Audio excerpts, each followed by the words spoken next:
Good evening, everybody. Welcome to the Savage Goose Show, where we talk about Savage Worlds community news and other discussions.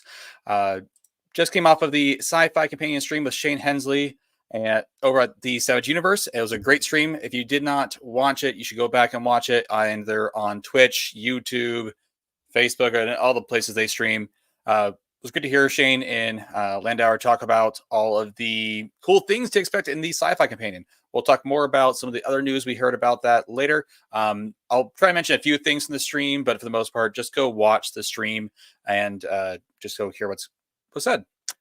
So jumping off then, we're going to go ahead and talk about some news. And I apologize if I am a little bit, even more so, not on top of things today than I usually am.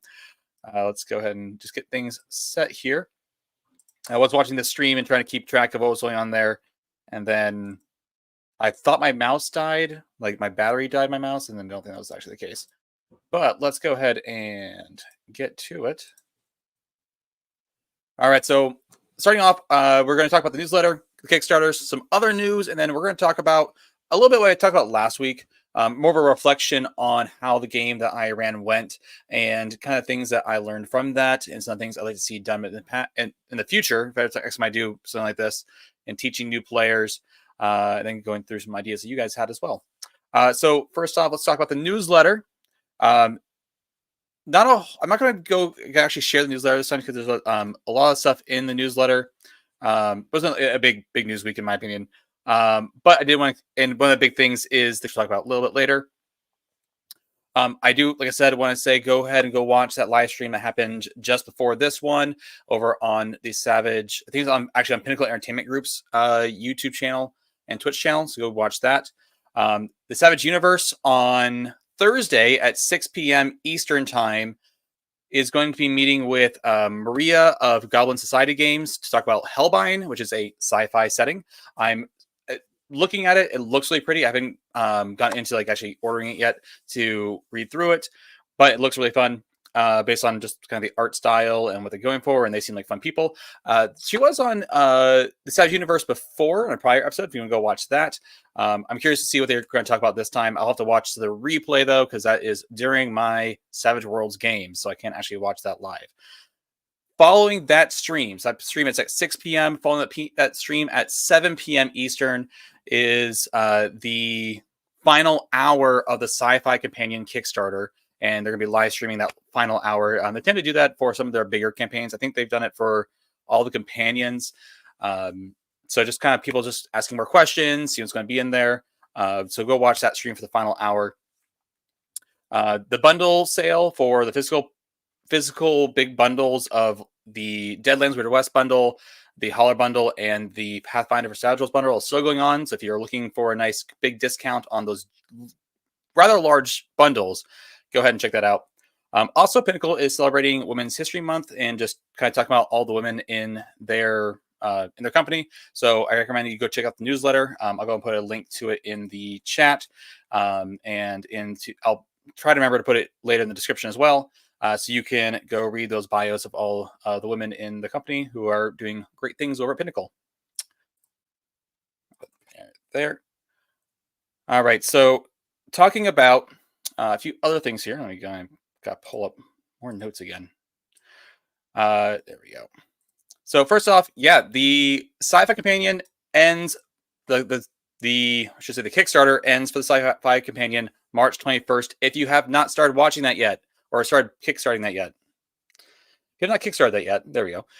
Go ahead and go do that. I highly recommend it. This looks like it's going to be a great book. In fact, it confirmed, well, it was told to us in some text-based things that I think they confirmed it for sure, actually, that it's going to be over 300 pages, which I believe is the largest book that they have printed for our core rulebook. It's definitely, I believe that's definitely larger than Superpowers Companion. I'm pretty sure it's bigger than the Horror Companion. I think so therefore, the Fantasy Companion was the closest thing that came to it, and this one should be bigger.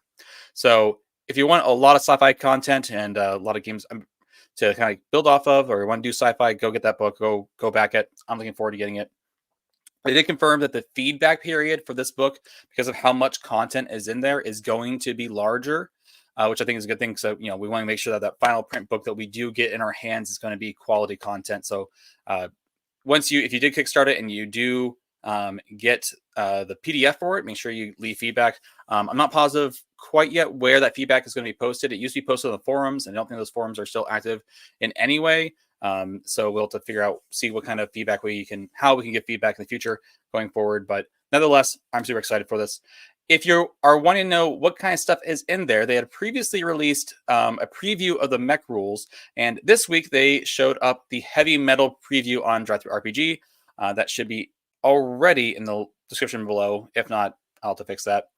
But if you're interested in looking at these heavy metal rules, these are kind of rules to kind of simplify how to do big damage combat situations. Sometimes rolling dice for large heavy weapons can and trying to calculate different differences of class, and like this weapon's this big, this ship is this big, can get a little bit daunting and kind of be hard to basically spend time figure out that formula. This kind of goes over their heavy metal rules, which is something that kind of helps simplifies the possibilities of how to do wounds and damage inside of Savage Worlds. So I highly recommend that you take a look at that just to kind of see what kind of things we can expect from the Sci-Fi Companion. I think they look really nice to help streamline things. So I'm looking forward to taking a look at those as well. On Friday, the Savage Worlds, Cocaine Owlbear Savage Worlds Kickstarter will also end. So take a look at that if you're interested in that particular book. Or an adventure, really, so I should say. Go check that out and back it. And on April 2nd, Street Wolves, the synthwave 80s retro setting for Savage Worlds, will be going to Kickstarter for their Turbo Edition. I have been reading through the core rulebook. I read through the Jumpstart as of last week. Paul over at Street Wolves says Tablecat Games gave me a copy of the PDF so I can take a look at it. Matthew Senes thinks, what do you think of Savage Worlds? I love Savage Worlds. I don't think I've said that enough already, but I love it. But Street Wolves looks great. I'm looking forward to kind of finishing my read through of the core rules. I'm looking forward to this Turbo Edition. Basically, talking to what I've seen so far, my understanding of from Paul is that this is going to be a newer version of the PDF that's going to have some better layouts, and then it'll also come to print. Also, in other news, Shadows of Sacred Hills is now in print on Drive-Thru RPG. So previously, you could only get through PDF. You can now get it as a printable. I believe it was $10 at least currently for the print version, and for the print version or for the print plus PDF version. I think it's nice that people just kind of say, no, if you get the print version, you just get the PDF automatically. That's nice. So take a look at that. I have read through this adventure and I quite like it. I haven't been able to run it yet. It has been, as I said last week, sitting on my desk, just waiting to be played. Haven't gone around to it yet because I haven't had a group yet to play with. I have a group, obviously, but not for this. Not yet. Also, in other news, there's a new one-shot from Atomic Ninja Studios. It is a sci-fi one-shot called Expedition to Ariademus. I don't know. Ariademus. I don't think I said that right, but there it is. Atomic Ninja Studios has created a lot of wonderful one-shots that I've read personally. The one I think my favorite is probably, was it Flight of the Living Dead or Zombies Not Playing? One of those things. I think it's like, I keep thinking like Snakes Not Playing, but I think it's Flight of the Living Dead. I think that's the name of it. But it's Zombies Not Playing. And it's a wonderful one-shot where the heroes just have to fight zombies not playing and kind of figure out a whole bunch of different situations to help ensure that they don't die. So check out Atomic Ninja Studios and all their wonderful one-shots. And I think they have actually a bundle of other one-shots that you can get like all the one-shots in one big bundle as well. So go take a look at that. I left a slide blank here on purpose because there was something else I wanted to tell you, and I had forgotten it. I was like, oh, I want to put a slide here. Unfortunately, I don't remember it. So I apologize. Hopefully next week I'll remember whatever that thing was I wanted to tell you guys about, and I'll add it here. But nonetheless, I do want to say, though, if you have any news updates that you want me to share on this live stream, if you're a publisher for Savage Worlds, but maybe not through Pinnacle or through one of the other many publishers of Savage Worlds content, like Atomic Ninja Studios, like Pear Tree Studios, like Tabletop Cat Games, and you have news that you want me to share, please reach out to me on social media right now. I need to set up a email so you guys can reach out to me through a Gmail account. That's not my personal Gmail. I just don't want as much as my email already is out there, I don't really want to just broadcast it. But for now, go ahead and reach out to me on just the like Facebook, Instagram, Twitter, that kind of thing. Okay. All right. So if you're just joining us, welcome to the Savage Goose Show. We're going to dive into today's topic. Today is just reflecting on teaching Savage Worlds. Last week, I talked about a game that I was going to be running and how I was going to go about teaching Savage Worlds to a bunch of new players or players that are at different levels of experience. And kind of to reiterate that, I had my wife who's played Savage Worlds a few times with me and some friends. She's not part of my regular group because we kind of trade off watching the kids on game nights. She plays a 5e game on Mondays. I play and run a Savage Worlds game on Thursdays. So she's only played Savage Worlds Adventure Edition a few times since because of that. So I've run a few one-shots that she's played in. She's got some level of experience with it. Then we have another friend of ours who has played a whole entire campaign of Savage Worlds, but it was in Deluxe Edition.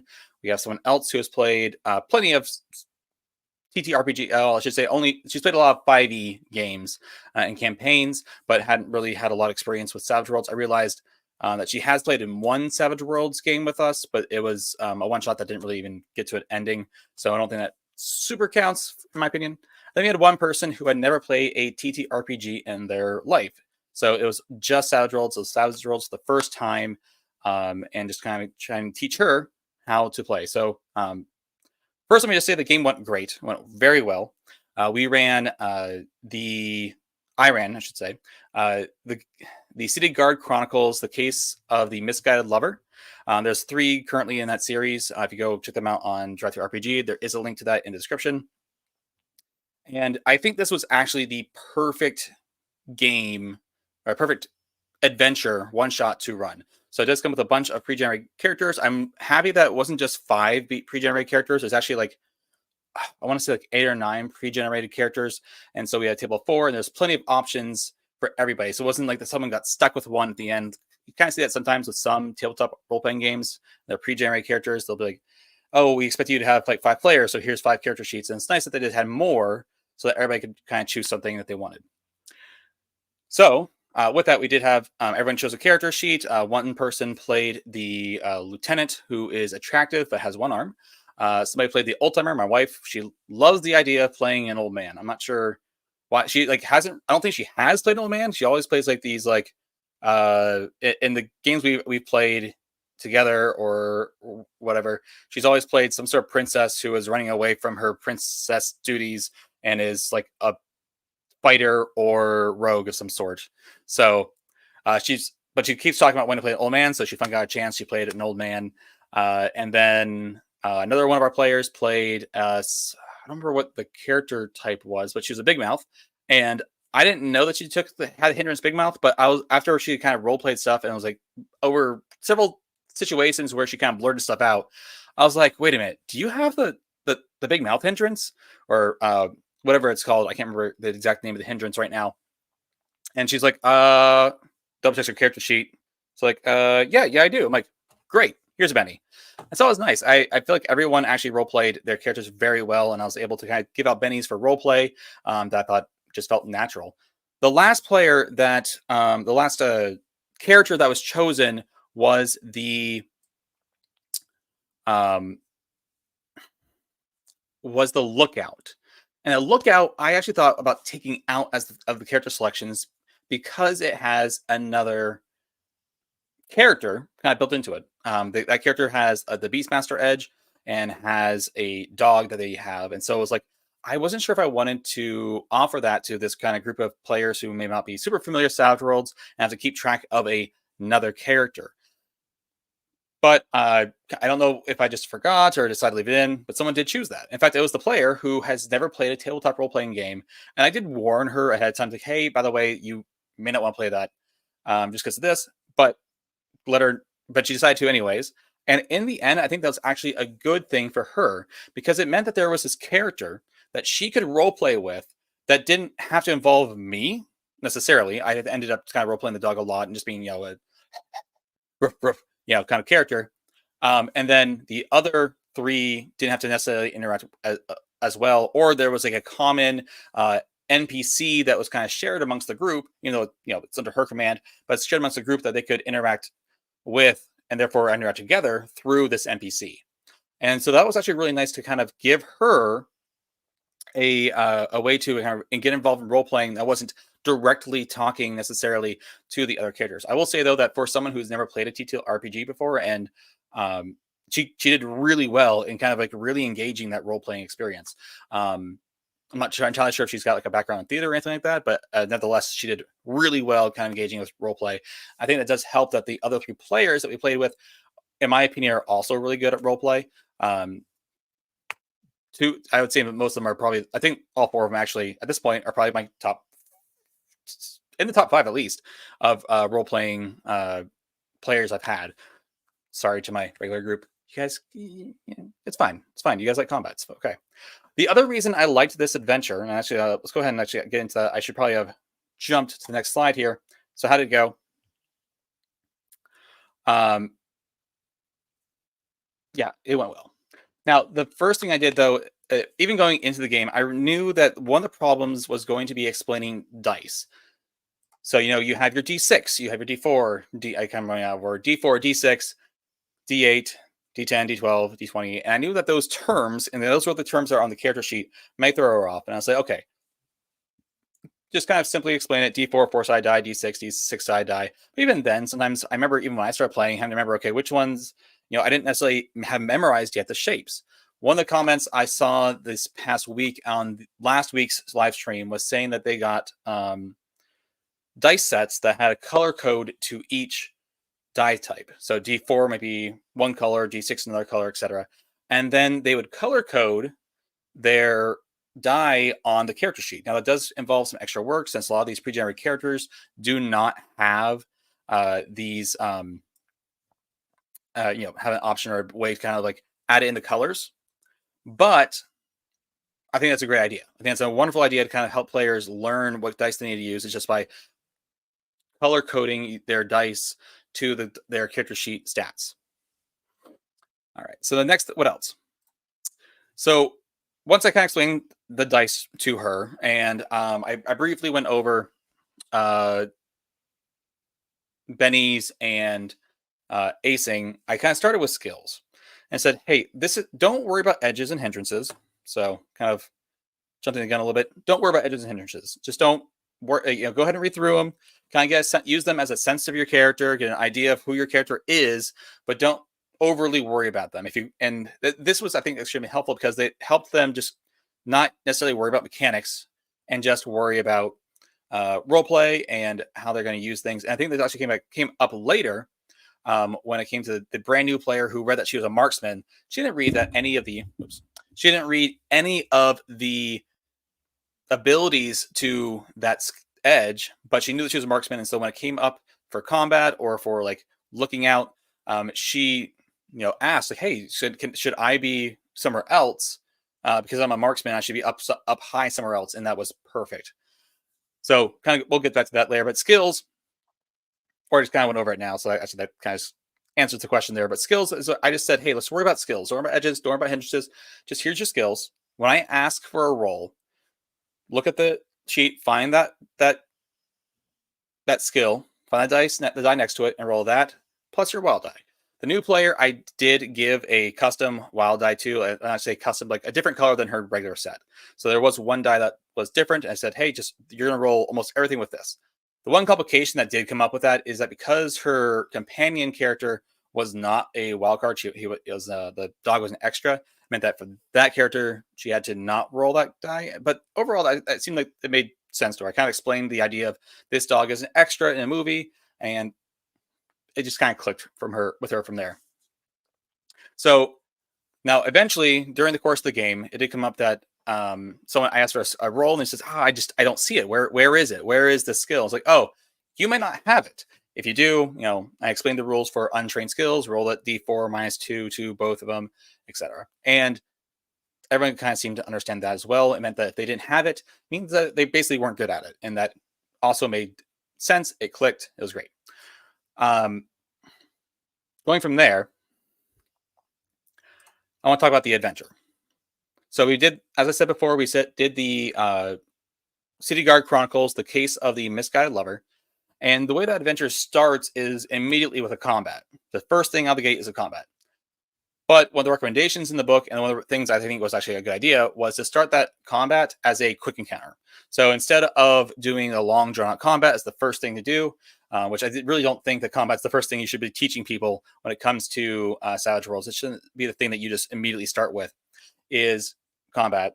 I just did it as a quick encounter. I said, hey, choose fighting or shooting or throwing, depending on what kind of weapon you're going to do, and then roll, and then we'll see what happens. Now, unfortunately, everybody failed, so they all got injured. And the way the game, that particular adventure is written, they get healed after that particular fight, and then later on, the adventure starts. The reason for that is just kind of to tie into the story later, but nevertheless, the adventure kind of starts about a week after that particular event, that particular fight. The adventure is a mystery, right? You are playing as city guardsmen who are involved, are looking into a murder, looking into, what happened to some people. And so a lot of the game doesn't involve combat. There are a few places where combat can happen, but doesn't have to. I think for the most part, it's actually, unless you have people who are intentionally trying to be combat driven, combat isn't going to happen. I think that's actually perfect for the kind of game that you want to run for players who are brand new to Savage Worlds.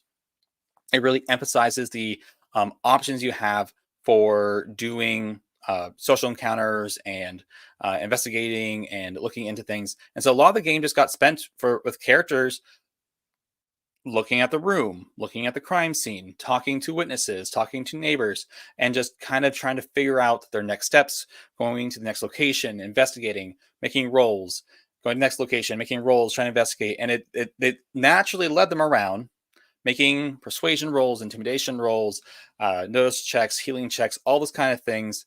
For the one character, they use their dog in different situations, and because we didn't have like these these players didn't have necessarily have a strict guidelines, they could do kind of whatever they want. But the way this adventure was written is that you did also allow for a general framework to do things. So at one point, what I did is say, hey, you have these options. You can investigate this, investigate this, investigate this. It'll take an hour to do this. You'll make a roll. I'll reveal information to you. You can repeat this thing to try to find out more information about this particular area that you're looking into. But generally speaking, this is what's going to kind of happen over the course of the game. And so we did that for the whole entire adventure until the very end when they're about to apprehend the criminals. And that's when combat starts. And I think that was a great way to kind of do things so that the players could learn and grow familiar with the system and understanding how die rolls work, how success works, what they're trying to accomplish, and then moving into kind of the hardest part, in my opinion, of Savage Worlds, which is combat. Now, during the course of that adventure, there were a few subsystems that we got to use. At one point, we were using chases, which did have like a little bit of combat. We did some social encounters, trying to convince the certain people to help out. And I think there was a few other subsystems that we got to use. But it gave a good wide breadth of Savage Worlds before we got into what I think is the harder part, which is combat. Now, the combat actually was pretty hard. It took about 3 rounds to actually hurt the person they were trying to apprehend. Trying to not give try to give any spoilers. And during that combat, though, because of how hard it was to actually hit somebody, how hard it was to actually do damage to somebody, they really enjoyed and got really excited about acing. My current regular group on Thursdays, and I'm not sure what's going on, because I feel like this group of people did not succeed or ace nearly as often as my regular group does. Maybe it's just because I play with them a lot more on a weekly basis, and so maybe compared to all the experience I have with them versus this experience, but just to give some comparison, that this group of characters on Saturday were facing against a 7 parry, 14 toughness character, which meant that basically all of them had to ace at some point in order to get the extra d6, or at least ace on damage to do enough damage to actually wound them. Versus my group last week, after they finished a fight, they then accidentally summoned a Pit Fiend, and they were able to take that out in 3 rounds. Part of this is on me, probably, but it was just interesting. This really kind of shows that dice can have a lot of differences. But go back to my main point, is that the explosions of the dice, the AC of the dice, was super exciting to them. I think that really got them engaged with the combat. And they were also worried because they're saying like, "Oh, this guy's going to come after me. I did just hurt him, so he's probably going to come after me. He's clearly really strong." There's also some luck with them in that this guy kept failing to unshake, so that was super helpful for them, so they could keep wounding him. And eventually, they were able to succeed. After that, I kind of just went around the room and said, "Hey, what do you guys think?" And all the results were positive. The new player who had never played a tabletop role-playing game before she said that she was, a new obsession, going to be a new obsession for her. I'm looking forward to playing with her again because I think she did a great job. Looking forward to playing with all of them again. Yeah. So looking through the comments here, just kind of seeing what everyone else says. Mystics, looks like there's a conversation about balance. Mystics confirmed it is called Flight of the Living Dead. That is the thing from Atomic Ninja. That's what it is. Mystic says, what is your take on balancing encounters and Savage Worlds as compared to games like D&D, Pathfinder 1 or 2E, etc.? Preferably more than just don't bother. Yeah, it's fair. A lot of people has advice on balance in Savage Worlds is just don't bother. Don't worry about balance. Just put in whatever you want. And to an extent, that I think that is true. You can put in pretty much whatever you want. But I think the more important thing, I don't think it's not necessarily about how strong the character is, or how strong the enemy is. I think it's more about the action economy. I think, well, all games care about action economy. I mean, it's how many actions does the players get versus how many actions do the enemies get. I think the action economy is even more important in Savage Worlds to ensure a balanced game. When you take out extras, that's a lot of that's an easy target. You can take out a lot of extras, and that's a lot of action economy just gone. You're moving down to just having, if you're just the wild card, if you have one wild card that's left or several wild cards, now you just have the wild cards to deal with. Let's say it's one wild card and 5 extras. You can probably take those extras out pretty quickly and quickly reducing the action economy. Whereas if you focus on the main bad guy, he may be able to soak a lot of that damage and then just have all the extras kind of come out of nowhere. And that's, in a lot of cases, it's true in D&D as well. You can do a lot of small damage, have a lot of mooks that you can do a lot of damage, like quickly get damage to and just kind of eliminate from action economy. But I think the action economy in Savage Worlds is even more important to kind of take into account when doing Savage Worlds combat balancing, if you will, or encounter balancing. Hamster Doom says, personally, a balanced encounter tends to have 1 wild card and then a minion per player character. I think that's a pretty good. That's a pretty good balance, actually. I would agree. Maybe a few more. I could see a few more extras in certain situations, depending on like how much AOE your characters have. One of the things I have a problem with in my game is that our one player has AOE and just annihilates a lot of the minions like right off the bat, and then it's just left to any that did survive, if any survived, and then the wild card. Hamster Doom says that adding a second wild card, it makes it a difficult encounter as opposed to a standard type. Yes, and I've also seen a lot of feedback saying that. I haven't had a situation where we've had multiple wild cards yet in most of our games. Usually the players in our games recently have been 1 wild card.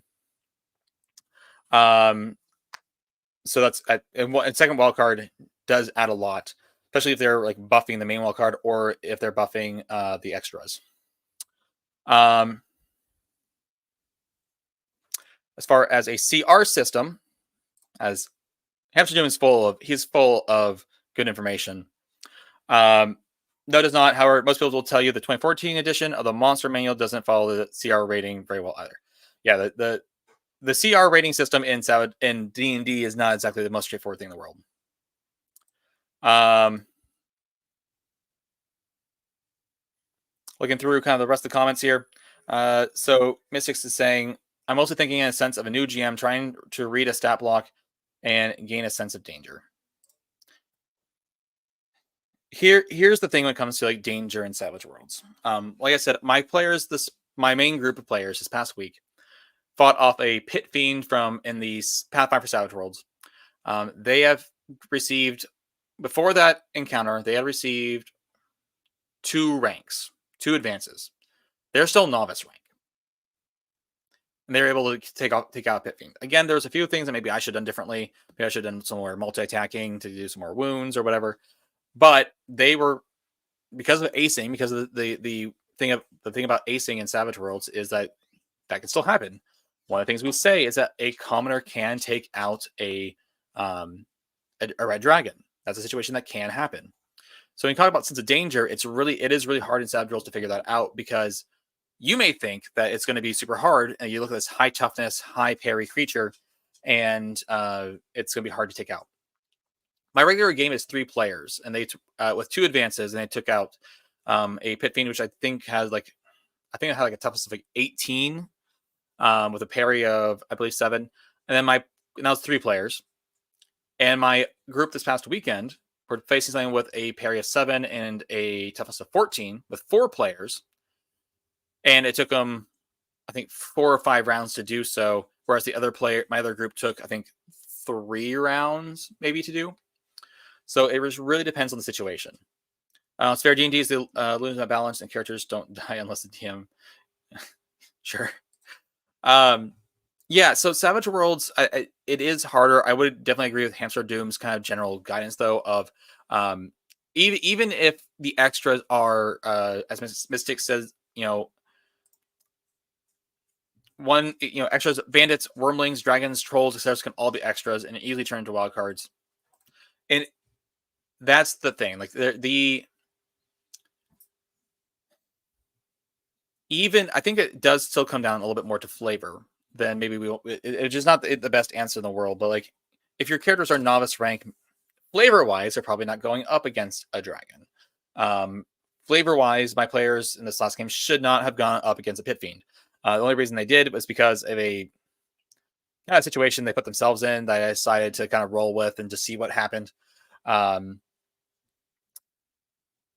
Whereas characters in Savage Worlds, if they're only still novice rank, going against a bandit makes sense. Maybe at seasoned, maybe they start heading up against trolls or wormlings at veteran and heroic, and they are starting to take out dragons. And I think that just tends to be more of character and plot arcs when it comes to those kind of things, rather than worrying about balance per se.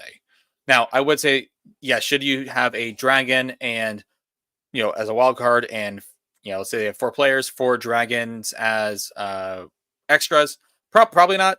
That does seem a bit strong. It is going to have to be a little bit of kind of thinking about what makes sense and what feels too strong, which is kind of hard to kind of know until you kind of start playing, unfortunately. I'll have to think about a lot more about that. I know that there's a question that some other people have brought up, is how do we balance encounters in Savage Worlds, and I know there's some things that I would like to talk to other people about. So if you have thoughts on how to balance yourself, please go ahead and leave a comment down below. Happy to hear about it. Other than that, I don't have a whole lot more to talk about tonight. It was great kind of to hear again about the sci-fi companion from Shane this evening. And next week, last week I said I was going to talk about Magic, and again I keep kind of pushing some stuff up like this. I'm going to talk about Magic next week, I think. I'm going to try to get some more thoughts down about the Magic system in Savage Worlds compared to other systems. Please let me know your thoughts on Magic in other systems. I'd love to hear it. I'll try to post a community post here soon, and maybe a post in the Reddit to just kind of talk about how you feel about Magic and how you feel like it compares to systems like D&D 5th edition. And so looking forward to talk about that. And then I don't know if I've confirmed this yet. Let me just take a look at my emails. Let's see here. My goal, I think we got this confirmed. But before I announce it, I really just want to kind of see if I can confirm. On April 2nd, I believe Paul Vincent of Tabletop Games will be on the live stream with me, kind of talking about the Kickstarter, and we'll just kind of talking about Street Wolves.